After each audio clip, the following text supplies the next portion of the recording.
जम्मू कश्मीर पहलगाम में आतंकी हमला हुए अभी कुछ ही दिन हुए हैं। इंडिया गवर्नमेंट, भारत सरकार इस समय अपने एक्शन में आ चुकी है और इस घटना को लेके बहुत सब लोग सीरियस हैं। पाकिस्तान में इस समय बहुत बड़ा बौखलाहट छाया हुआ है। वहां के लोग पानी के लिए तरस रहे हैं और इधर से उधर भटक रहे हैं। और इस समय जम्मू कश्मीर में सेना और पुलिस व्यवस्था को लेकर बहुत ही टाइट सिक्योरिटी चल रही है। तो नमस्कार साथियों, मैं आलोक राजभर आज के इस न्यू वीडियो में स्वागत करता हूं आप सभी का।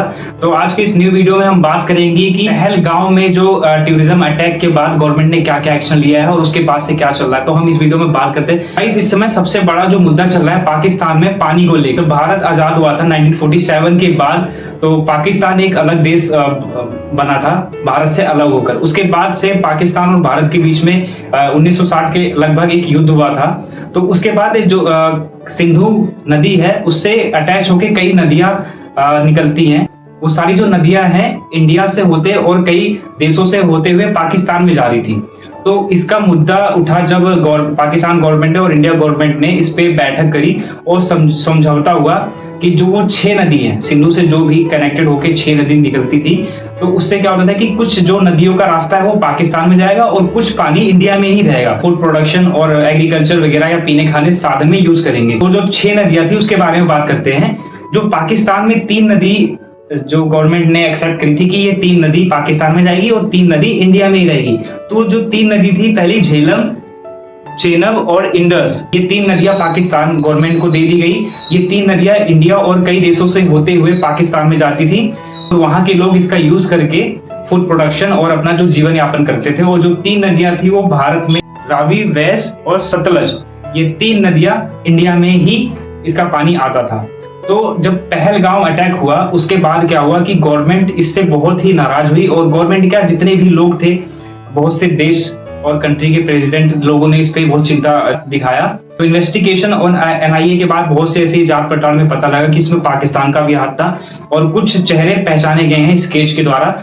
इन सब चीजों को लेकर इंडिया ने बहुत से ऐसे सोर्सेज, जो साधन थे जो इंडिया से पाकिस्तान के थ्रू आते जाते थे, तो उस पर रोक लगा दी गई है। पहले तो जो मैंने बताया आपको, सिंधु जल समझौते को पूरी तरह से रोक लगा दिया है। अब इंडिया का पानी पाकिस्तान तक नहीं जाएगा। इससे क्या हुआ कि पाकिस्तान में इस समय बहुत ही भूखमरी सी छाई हुई है। वहां के लोग पानी के लिए तरस रहे हैं। और मैं आपको बता दूं, जो ये पानी ज्यादा था इंडिया और कई देशों से होते हुए पाकिस्तान में, इससे 90% पाकिस्तान का फूड जो प्रोडक्शन होता था, मतलब वो एग्रीकल्चर, खान पीन, जीवन यापन जो अपना करते थे, वो इसी पानी से 90% वाटर से करते थे, इसी से, जो इंडिया और कई देशों से होते हुए पाकिस्तान में जाता था।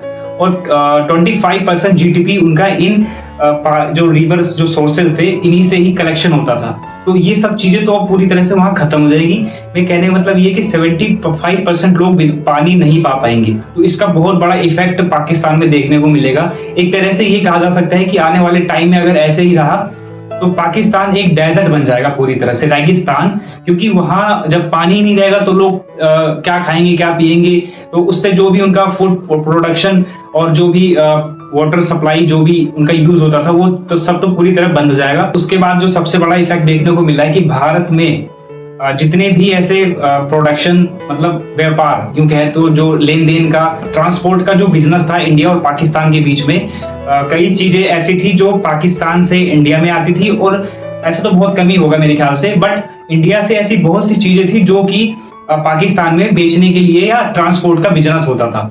तो वो सब चीजें पूरी तरह से रोक लगा दी गई है कि पाकिस्तान का कोई सामान या कुछ भी इंडिया में नहीं आएगा और ना ही इंडिया का कोई भी वस्तु, ना कोई प्रोडक्ट पाकिस्तान में जाएगा, जिससे कि उनकी GDP और उनका जो एक तरह से अर्निंग जो सोर्स था वो पूरी तरह से बंद हो जाएगा इंडिया और पाकिस्तान के बीच में। पाकिस्तानी नागरिकों को जो आने जाने का परमिशन था इंडिया में, पाकिस्तान से वीजा लेकर पासपोर्ट के थ्रू जो आते थे, वो उस पर पूरी तरह से रोक लगा दिया गया है।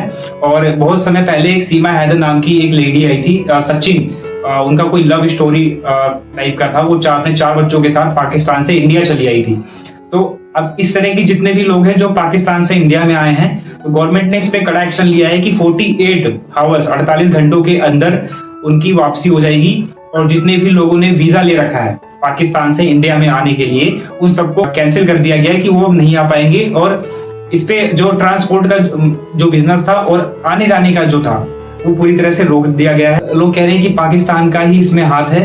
जो इसमें हमारे 26 लोग मारे गए हैं, जो शहीद हुए हैं बेचारे, जो एक मतलब टूरिस्ट के रूप में वहां गए थे पहलगाम, जो एक माना जाना सिटी है, खूबसूरती वाली जगह है। तो किसको पता था कि ये वहां जाना, घूमना, टहलना एक तरह से ये एक दुख में बदल जाएगा। जैसे अमेरिका, रशिया और यूक्रेन ऐसे तमाम देशों ने इस पे चिंता दिखाया है और उनको एक तरह से एक मैसेज उन्होंने इंडिया गवर्नमेंट को दिया है कि हम आपके साथ हैं, कि जितने भी लोग वहां पे शहीद हुए हैं, जितने भी लोग घायल हुए हैं, उनकी आत्मा की शांति के लिए लोगों ने एक कैंडल की यात्रा निकाली है और तमाम लोगों ने इस पे एक दुख व्यक्त करते हुए उन सबकी आत्मा के शांति के लिए भगवान से प्रार्थना करा। तो पंजाब में एक अटारी बाघा बॉर्डर है जहाँ पे शो होता है इंडिया और पाकिस्तान के बीच में एक बॉर्डर बनाया गया है।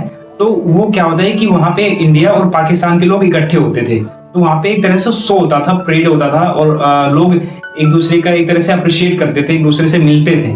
तो इस तरह का जितना भी शो है जो बाघा बॉर्डर पे होता था वो सब बंद कर दिया गया। मेरे कहने का मतलब ये कि जो इंडिया और पाकिस्तान के जो संबंध थे तो एक तरह से उसमें बहुत बड़ा दरार देखने को मिला है।